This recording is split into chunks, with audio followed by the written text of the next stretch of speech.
嘿，大家伙儿早喽！7月14号，星期五，看天还没亮啊，非常早，4点多一点。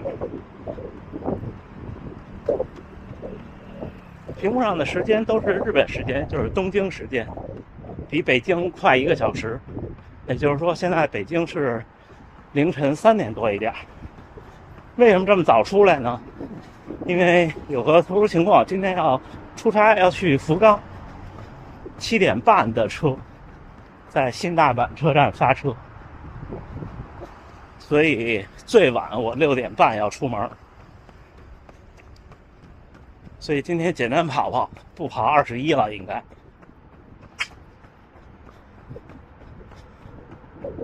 去大阪城绕一圈，然后就回家，因为我还是想在家把片子处理完，这样不用在车上处理。还是想跟小伙伴们聊两句。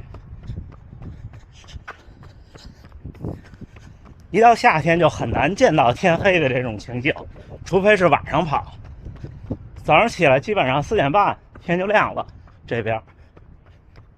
今天看看天气好像还行，我们可以一起看看日出。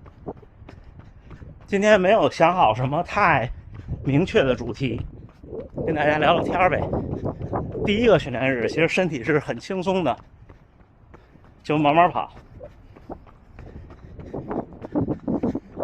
在福冈待到周日，所以不出意外的话，明天早晨大豪公园。很多年前去旅游的时候，跑过一次大豪公园。我看好像有一个挺专业的选手也在那儿训练，有的时候还有YouTube 的频道。那公园一圈2公里，还可以，好像是有一个桥是有起伏，路面情况也不错。然后赛道上还有一个星巴克。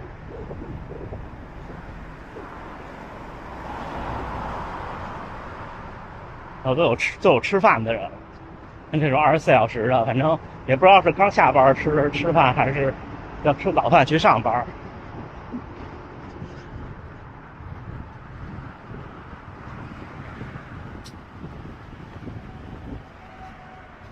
行，那一会儿到大阪城咱们聊啊。天太黑了，注意安全。哎，小伙伴们，大家看，我本来想过去看看。但是这儿就是土的路面，晚上可能有人洒了水，就是维护它，让它平，特别的湿，还过不去。这好像是这边是七夕还是什么的一个活动，那边有招牌，但是从来没看过。是不是天还没亮的时候的这种感觉，跟天亮了完全不一样？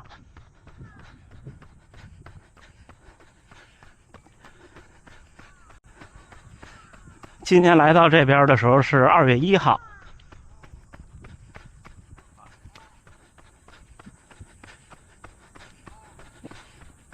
从那时候开始，其实天就已经开始慢慢的亮的早了，不太多这种场景出现。而且这边湿度大，空气中有一层雾，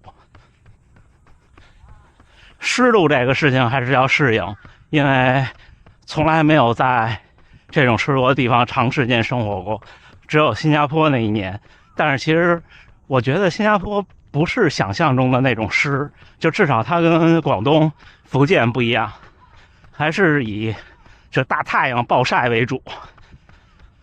个人感觉啊。昨天有个新闻，晚上基普乔格决定参加今年的柏林马拉松，9月24号。我觉得是的，就是运动员有的时候是需要一些精神上的东西，再鼓舞自己一下。就是说，再自律、再努力训练，但是你终究人不是机器，人是有心理因素的。我有幸跑过一次柏林，并且就是2小时01那一次，就是现在的世界纪录那一次。那一次我跑了3小时45分多，当时跑到一半多的时候，两边的观众就开始喊了，还有举牌子的，就是201 201。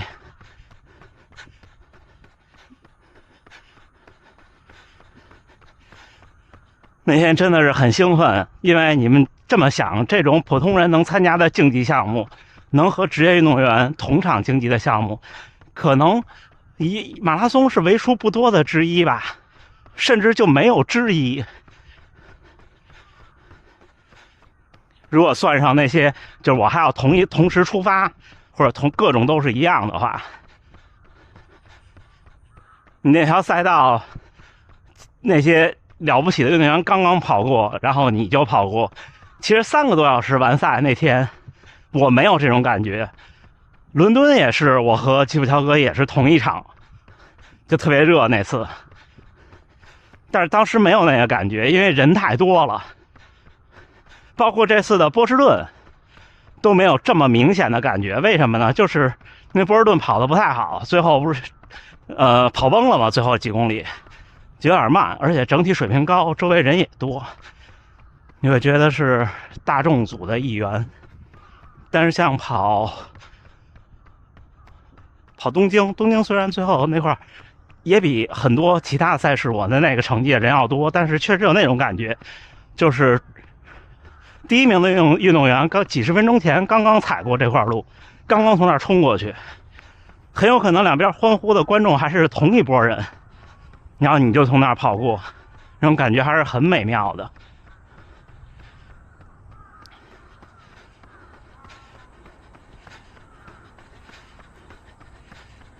还有像在东京的时候，那个往台场那边跑的那个折返，10几公里和20几公里那个时候其实第一集团的领先差距和像我当时的那个配速的距离拉的还没有那么开，就是不会像终点时候似的差了40分钟，那时候可能差20分钟。然后跑过的时候看到对面折返过来的第一集团，然后之后你会发现，你就能知道你跟第一集团之间还有多少个集团，或者还有多少人，那种感觉挺奇妙。所以为什么有时候我跟小伙伴们说，要不然说只争朝夕，要不然说想办法跑得快一点，就是马拉松参赛啊，不同的成绩有不同的风景，不同的成绩有不同的感受。我很庆幸从4小时半一直到2小时44，从还想着会不会30公里被关门，到意外的跑了一场规模不大的比赛，拿了个第9名。然后那天的感觉真的是很美妙的，因为没有人周围，就两边观众为你欢呼，只有你一个人。咱们自私点说，或者虚荣点说，就是你脑子里会想他们在说什么呢？他们在说啊，他真快，他这么了不起。那天唯一的失策就是我可以再稍微慢一点点，这样的话跟着女子第一几乎一起冲线，这样可能照片和视频会多一些。但是最后没想那么多，而且我发现他好像那天，因为他那天应该是身体比较疲劳，他是背靠背，上周刚参加完一场，他最后确定了名次以后就慢下来了。当时我想的是我得245以内，这种感觉真的是不一样的。而且这次基普乔格的宣传写了很多201，就是我猜想他是希望再进一步的。只是说有的时候专业运动员可能但愿不要太多被跑步的，比方他这个跑团，他肯定是一系列的商业化的东西，不要被太多这种东西影响。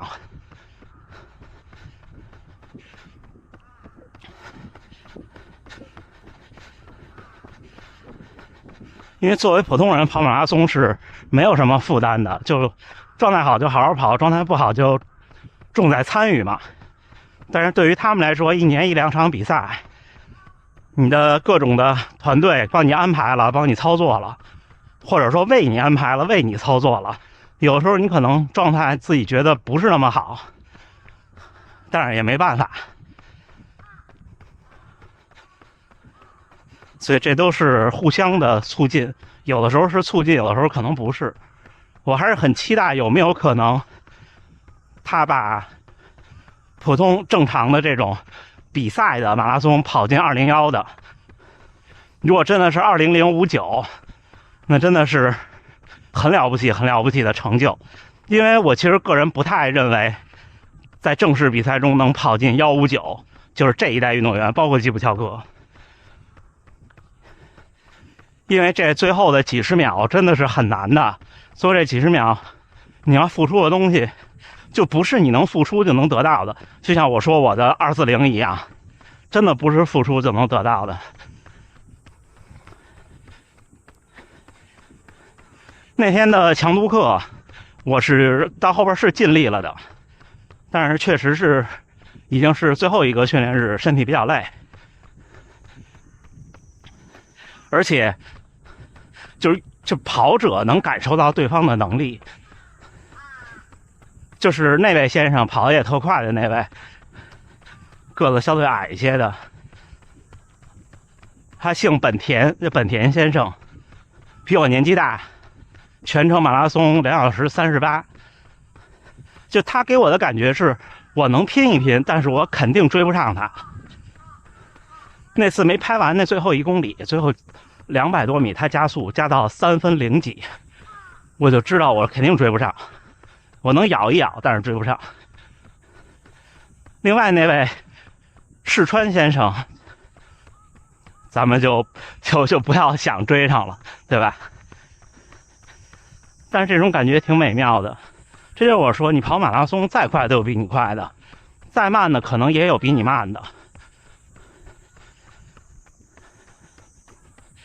让你心态能变平静。像这种强度课是要比自己顶一个强度要大，因为自己顶强度是一个有计划的。像我每次虽然我会到后边越来越顶，但是可能过程中就相对保守一些。然后集体这样顶强度呢，我觉得挺有意思。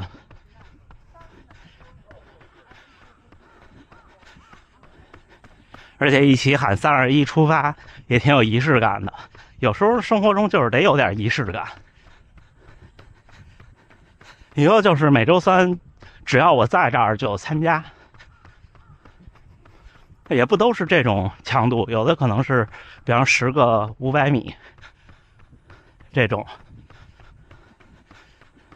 越短我越不太行，越得努力拉速度。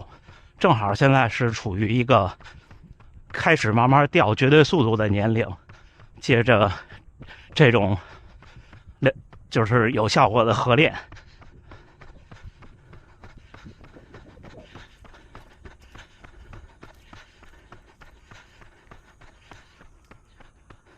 把速度能力维持维持。因为最近跑完，我看我的功率，看功率的表现和对应的配速，确实离240还有距离，还有几分钟的距离。几分钟可能咱们理智点说，这个成绩下的几分钟可能得1、2年，但是1、2年之后我也40岁了。不过现在我想的，可能45岁之前，甚至50岁之前，240都有可能，因为它不是一个不可能完成的事情。但是为什么说难呢？是因为几年如一日的这种训练呀，确实是有难度的。对，我也有难度，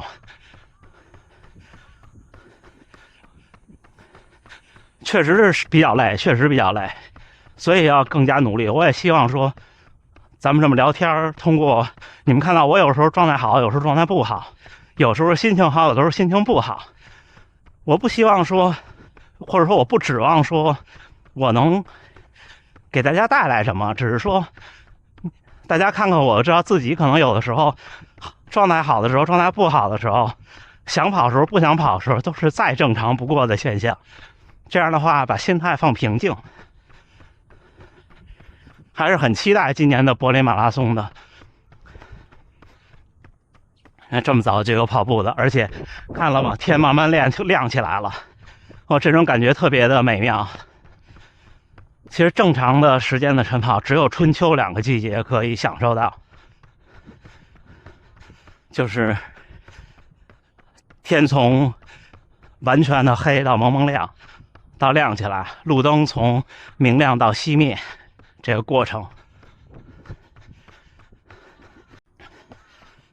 行，再跑一圈就回家。今天大概跑个13、14公里的样子。不出意外，明天早晨就是大豪公园了，就是福冈那个。看，天很快就亮起来了，加油干，加油干！哎，7月14号星期五清晨5点10分啊，5点10分训练结束。第一个训练日，但是今天跑的少，因为出差这个事儿是昨天临时的一个变化，昨天才完成的订票各种，今天一早就走。那只有这一班是2个多小时就可以到，如果坐9点多的车，就是4个多小时才能到，但是差的比较多，所以就只能赶早走了。7点半从新大阪站出发，今天跑了13公里多一点，1小时09。平均功率186，平均配速5分15，心率132，步频194。现在新一代的 Strava 还可以看气温和湿度，气温是27度，湿度是74%，因为它在脚上，所以要比手表的温度可能更准确一点吧，更接近气温。这个湿度，这个气温，体感可能就得在30度以上了吧，还行。然后上一期那个强度课的视频，因为素材太多，然后剪的时候有点着急，一开始第一个版本有问题，直到那天晚上，就是前天晚上我修复了一个版本，所以如果是前天晚上之前看的小伙伴可以再去看看，就有一组没有加配速等信息，后来加上了，然后有一组没有配乐也配上了，就没有出问题的了，但是只限 B 站 ，YouTube 那边呢是不能换视频的，所以只增加了最后那一组没有背景音乐的背景音乐，但是数据那一组就没办法了。但是基本上我每组后边都会报一下。那天是挺顶的，因为那天是一个挺闷热的天气，跟这几天比，这边一到夏天闷热起来了，然后最后的2个1公里，很多小伙伴都顶不住，有点。而且我的绝对速度其实很一般，就是我的绝对速度，你让我全力冲100米，估计也就是3分的配速，可能。认真的说，不开玩笑，所以就这样了。就是你感觉你就不可能再快了，你说步子还能再大吗？